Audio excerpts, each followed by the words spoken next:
Welcome to Swaraj news.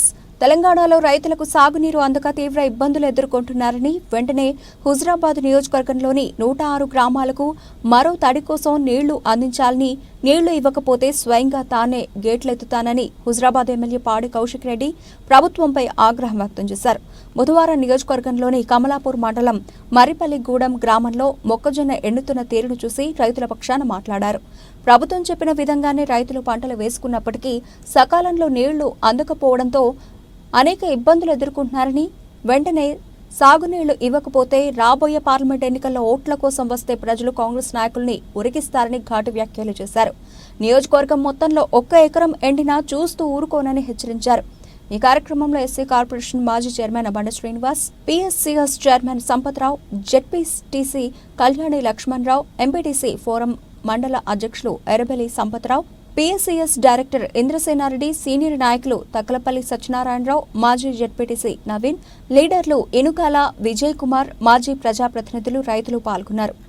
నియోజకవర్గంలోనే highest majority parliament లో వినోద్ కుమార్ గారికి ఇచ్చి గెలిపించుకుంటామని చెప్పి సందర్భంగా తెలియజేస్తూ, మరి దయచేసి నీళ్లు మాత్రం ఖచ్చితంగా రైతాంగానికి వెంటనే ఇవ్వాలని నేను డిమాండ్ చేస్తూ సెలవు తీసుకుంటామన్నాను. జై తెలంగాణ, జై కేసీఆర్.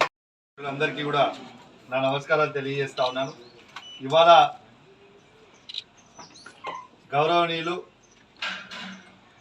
రాబోయే కాలానికి కాబోయే ఎంపీ గారు వినోద్ కుమార్ గారికి మరియు అందరికీ కూడా నా నమస్కారాలు తెలియజేస్తూ, ఒకటి సీరియస్ అయిన అంశం, హుజురాబాద్ నియోజకవర్గంలో ఇప్పుడు కమలాపూర్ కావచ్చు, ఇటు ఇల్లంతకుంట కావచ్చు, అటు జమ్మికుంట కావచ్చు, హుజురాబాద్ కూడా ఇటు చివరికున్న గ్రామాలలో కూడా నీళ్లు రాక చాలా ఇబ్బంది పడుతూ ఉన్నారు. నేను ఒకటే డిమాండ్ చేస్తూ ఉన్నాను, ఖచ్చితంగా మాకు నీళ్లు ఇవ్వాల్సిందే. నేను ఒక్కటే అడుగుతా ఉన్నాను, నేను అధికారులకు చెప్తా ఉన్నా, ప్రభుత్వం కూడా అడుగుతా ఉన్నాను, మీరు గేట్లు ఎత్తుతారా, మేము పోయి గేట్లు ఎత్తుకోవాలన్నా? రెండే సబ్జెక్టులు మాకు కావాలి. ఎందుకంటే ఈడ మా రైతాంగానికి నీళ్ళది ఇప్పుడు లాస్ట్ చివరికి వచ్చింది. ఇప్పుడు మీరు నీళ్లు ఇవ్వకపోతే మా పంటలన్నీ కూడా ఎండిపోయే ప్రమాదం ఉంది. కాబట్టి నేను డిమాండ్ చేస్తా ఉన్నా, ఖచ్చితంగా గేట్లు ఎత్తాల్సిందే. మీరు ఎత్తకపోతే మాత్రం మీరు తీవ్రమైన పరిణామాలు మీరు ఎదుర్కొంటారు. రేపు ఊర్లకి మీ అందరు కూడా ఎట్లా తిరుగుతారో మేము కూడా చూస్తామని చెప్పి ఈ సందర్భంగా మీ అందరు కూడా తెలియజేస్తా ఉన్నాను. మీరు ఇట్లా నీళ్లు ఇవ్వకపోతే మేమందరం కూడా 6వ తారీఖుకి పెద్ద ఎత్తున నిరాహార దీక్ష మేము బీఆర్ఎస్ పార్టీ పక్షాన మేము చేయబోతా ఉన్నామని చెప్పి ఈ సందర్భంగా తెలియజేస్తూ, ఖచ్చితంగా ఈ హుజురాబాద్ నియోజకవర్గంలో అద్భుతమైన మెజారిటీ రేపు కూడా వినోద్ కుమార్ గారికి ఇవ్వబోతా ఉన్నామని చెప్పి సందర్భంగా తెలియజేస్తా ఉన్నాం. పోయిన 2018లో కూడా ఈ హుజురాబాద్ నియోజకవర్గంలో నమ్మించినాడు. కాబట్టి వీటన్నిటికైనా కూడా మేము ప్రజల వైపు ఉండి కొట్లాడి ఇప్పిస్తాం. ఈ ఎన్నికల్లో పట్ల నువ్వు ఇవ్వలేకపోతే నీకు ఒక్క ఓటు కూడా వేయకుండా కూడా ప్రచారం చేస్తాం. చివరిగా నేను కరీంనగర్ పార్లమెంట్ నియోజకవర్గ ప్రజల్ని ఈ ప్రెస్ మిత్రుల ద్వారా కోరేది ఏంటంటే, అభివృద్ధికి ఓటేయండి, అభివృద్ధి ఆకాంక్షించేటువంటి నాయకుడిని మీరు ఎన్నుకోండి.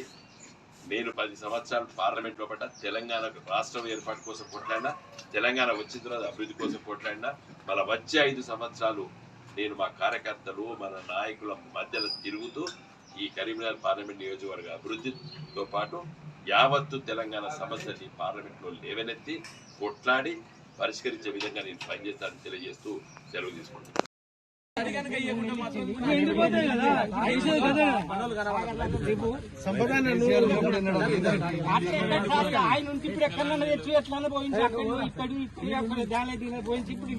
కరెక్ట్ చేయండి సార్, ఇది బట్టిదే సార్, ఇది ఏం లేదు.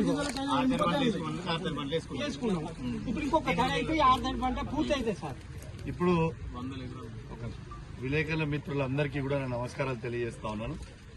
నేను ఇవాళ మర్రిపల్లిగూడెం గ్రామంలో ఇవాళ పంట చూద్దామని రావడం జరిగింది. ఇవాళ ఈ మక్కపరెడ్డి చూడొచ్చు, ఇవ్వండి ఇవాళ ఈ స్టేజ్కి ఈ పంట వచ్చింది. ఇంకొక తడి కంపల్సరీ కావాలని రైతులందరూ కూడా డిమాండ్ చేస్తా ఉన్నారు. దయచేసి నేను కూడా డిమాండ్ చేస్తున్నాను రైతుల పక్షాన, ఎట్టు పరిస్థితిలో ఇంకొక తడి నీళ్లు మీరు ఇయ్యాలి. మీరు ఇస్తారా, మేము వచ్చి గేట్లు ఎత్తాలా? మీరు ఆలోచన చేసుకోరి.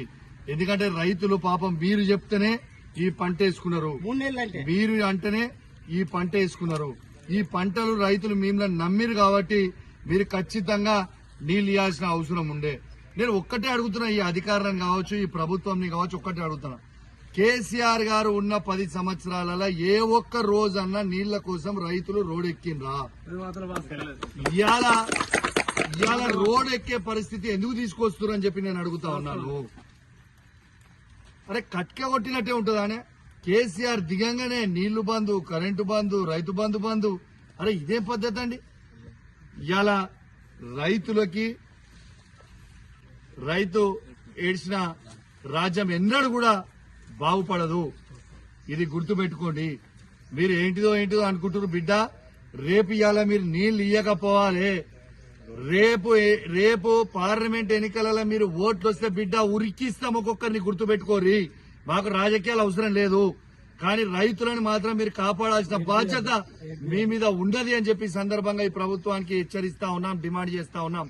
ఇప్పుడు ఈ పంటతో ఇది మాత్రం, ఈ పంట ఎండిపోతే మాత్రం మా హుజరాబాద్ నియోజకవర్గంలో ఏడైనా కానివ్వండి, ఈ 106 గ్రామ పంచాయతీలలో చాలా దగ్గర ఈ మక్క పెరడ్లు వేసిండ్రు, మన పొలాలు వేసిర్రు, వరి పొలాలు వేసిర్రు. ఇవన్నీ కూడా ఏ ఒక్క ఎకరం ఎండినా బిడ్డ మీ సంగతి చెప్తాం. మీ నాటకాలు ఇన్ని రోజులు చూసుకుంటూ ఊకున్నాం, ఇక ఊకునే ప్రసక్తే లేదని చెప్పి సందర్భంగా తెలియజేస్తూ వాళ్ళని మరొక్కసారి హెచ్చరిస్తా ఉన్నాను. ఖచ్చితంగా నీళ్లు ఇవ్వాలని చెప్పి మరొక్కసారి నేను డిమాండ్ చేస్తా ఉన్నాను. జై తెలంగాణ, జై కేసీఆర్.